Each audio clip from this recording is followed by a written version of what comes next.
commercialisé par un entrepreneur rouennais, rencontré par Angèle Devecchi, Jean-Luc Drouin et Simon Huvert. Il parcourt 42 km par jour, travaille 7 jours sur 7, toujours à l'affût du moindre brin d'herbe à couper, le tout en épargnant les balles de golf. Big Mo est fabriqué en Belgique et Alexandre Dehaye le commercialise en Normandie depuis 4 mois. Premier gros marché, le practice de golf de Bois-Guillaume. Le robot tondeuse est arrivé en avril et on ne l'arrête plus.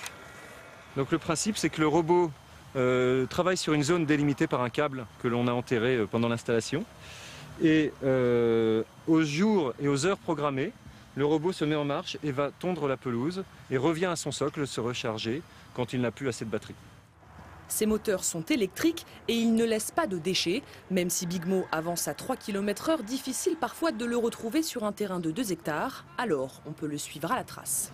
Il est notamment équipé d'une puce GSM qui nous permet à nous de le géolocaliser. Ici on a le practice de golf de Bois-Guillaume, c'est une vision satellite. Et tous les points noirs et les tracés bleus, c'est le trajet du robot tondeuse dans les 15 derniers jours.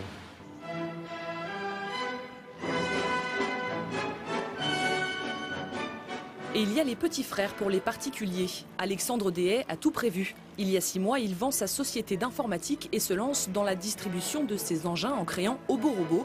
L'entrepreneur a embauché un technicien et ne compte pas s'arrêter là.